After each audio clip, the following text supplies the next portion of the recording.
بسم اللہ الرحمن الرحیم۔ السلام علیکم معزز خواتین و حضرات، ہم امید کرتے ہیں کہ آپ سب خیریت سے ہوں گے، اور ہماری دعا بھی ہے کہ اللہ پاک آپ کو سدا عافیت کے سائے میں رکھے اور ایمان کی سلامتی عطا کرے۔ منقول ہے کہ بغداد میں ایک شخص بہت بڑا عالم تھا۔ لوگ حصول علم اور اصلاح کے شوق میں اس کے پاس آتے جاتے تھے۔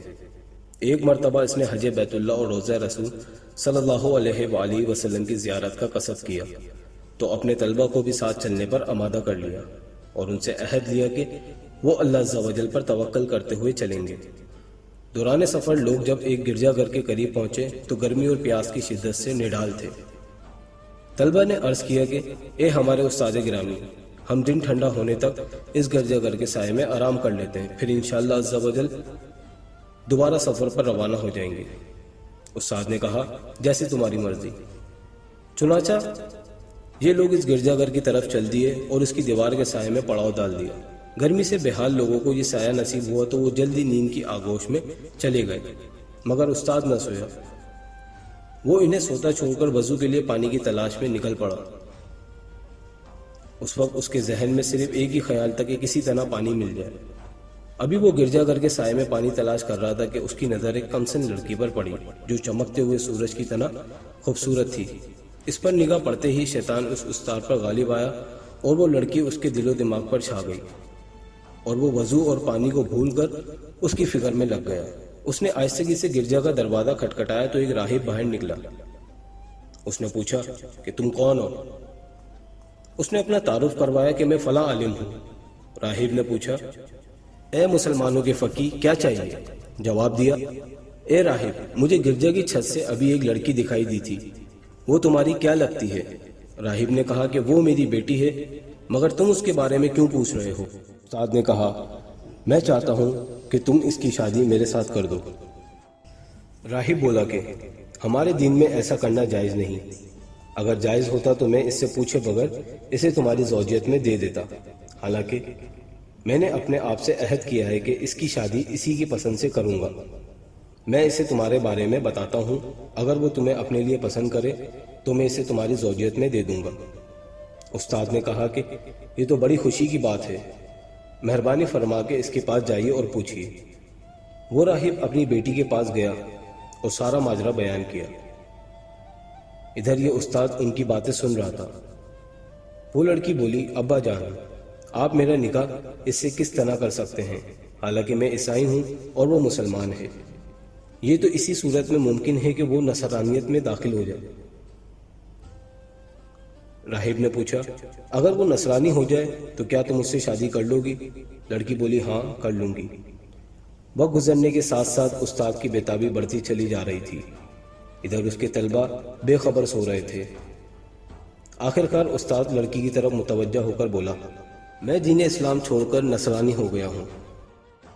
لڑکی بولی کہ چونکہ یہ عزت و وقار کی شادی ہے، لہٰذا حقوق زوجیت اور مہر کی ادائیگی ضروری ہے۔ تم حق کہاں سے ادا کرو گے؟ کیونکہ میں دیکھ رہی ہوں کہ تم فقیر ہو، پھر بھی اگر تم ان خنزیروں کو پورا 1 سال چراؤ تو یہی میرا حق مہر ہوگا۔ وہ بولا ٹھیک ہے، مگر میری بھی ایک شرط ہے کہ تم اس دوران اپنا چہرہ مجھ سے نہیں چھپاؤ گی، تاکہ میں صبح شام اسے دیکھتا رہوں۔ لڑکی بولی مجھے منظور ہے۔ تو اس نے خطبہ دینے والا عصا اٹھایا اور خنزیروں کی طرف چل دی تاکہ عصا کے ذریعے انہیں چراگاہ تک لے جائے۔ جب طلبہ نیند سے بیدار ہوئے تو اپنے استاد کو تلاش کرنے لگے۔ جب وہ تلاش بسیار کے باوجود نہ ملا تو انہوں نے راہب سے اس کے بارے میں پوچھا، تو جواباً اس نے ساری کہانی سنائی۔ یہ افسوسناک خبر سن کر طلبہ میں کوہرام مچ گیا۔ کچھ غش کھا کر گر گئے اور کچھ آہو بکا کرنے لگے۔ پھر انہوں نے راہب سے کہا کہ اب وہ کہاں ہے؟ راہب نے بتایا کہ وہ خنزیر چرا رہا ہے۔ راوی کہتے ہیں کہ پھر ہم اس کی طرف چل دیے تو اسے اسی عصا سے سہارا لیے دیکھا جس کے سہارے وہ خطبہ دیا کرتا تھا۔ وہ خنزیروں کو ادھر ادھر جانے سے روک رہا تھا۔ ہم نے اس سے کہا کہ اے ہمارے سردار، تم پر کیسی آزمائش آ گئی؟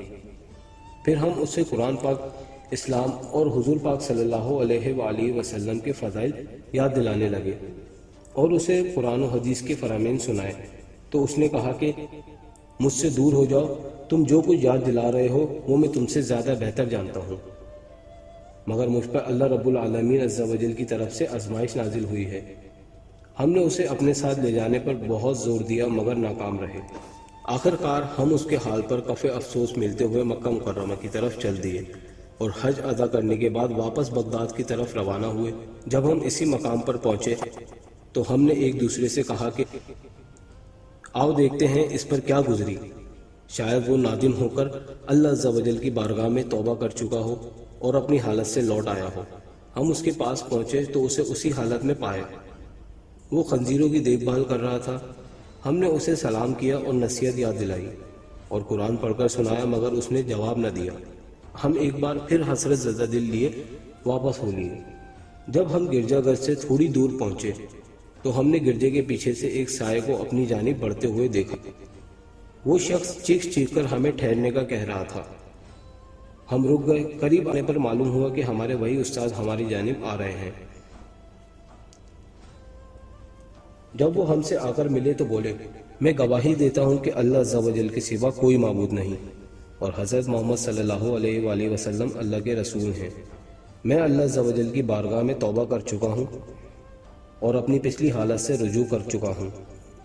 یہ آزمائش میری ایک ایسی خطا کے سبب تھی جو میرے اور میرے رب عز و جل کے درمیان تھی۔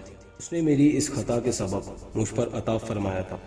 یہ آزمائش جو تم نے دیکھی وہ اسی سبب سے تھی۔ ہم اس پر بہت خوش ہوئے اور بغداد لوٹ آئے اور ہمارے استاد پہلے سے زیادہ عبادت اور مجاہدات میں مصروف ہو گئے۔ ایک دن ہم ان کے گھر ان سے علم دین حاصل کر رہے تھے کہ ہم نے ایک عورت کو دروازہ کھٹکھٹاتے دیکھا تو ہم باہر نکلے اور پوچھا کہ اے خاتون کیا کام ہے؟ اس نے کہا کہ میں شیخ سے ملنا چاہتی ہوں، ان سے کہو کہ فلاں راہب کی بیٹی آپ کے ہاتھ پر مسلمان ہونے آئی ہے۔ تو شیخ نے اسے اندر آنے کی اجازت دے دی۔ وہ گھر میں داخل ہو کر بولی، اے میرے سردار، میں آپ کے ہاتھ پر مسلمان ہونے آئی ہوں۔ شیخ نے پوچھا کہ تمہارا قصہ کیا ہے؟ تو اس نے شیخ کو بتایا کہ جب آپ وہاں سے چلے آئے تو مجھ پر نیند کا غلبہ طاری ہوا اور میں سو گئی تو میں نے خواب میں حضرت علی بن ابی طالب رضی اللہ تعالیٰ عنہ کو دیکھا۔ آپ رضی اللہ تعالیٰ عنہ فرما رہے تھے کہ دین محمدی علیہ الصلوۃ والسلام کے علاوہ کوئی دین سچا نہیں۔ آپ رضی اللہ تعالیٰ عنہ نے 3 مرتبہ یہ بات ارشاد فرمائی، پھر فرمایا کہ اللہ تعالیٰ نے تیرے ذریعے اپنے ایک بندے کو آزمایا ہے، چنانچہ اب میں آپ کے پاس آ گئی ہوں اور آپ کے سامنے گواہی دیتی ہوں کہ اللہ عز و جل کے سوا کوئی معبود نہیں اور حضرت محمد صلی اللہ علیہ وآلہ وسلم اللہ عز و جل کے رسول ہیں۔ شیخ اس عورت کے اپنے ہاتھ پر مسلمان ہونے کی وجہ سے بہت خوش ہوئے، پھر انہوں نے اس سے اللہ عز و جل کے رسول صلی اللہ علیہ وآلہ وسلم کے دین کے مطابق نکاح کر لیا۔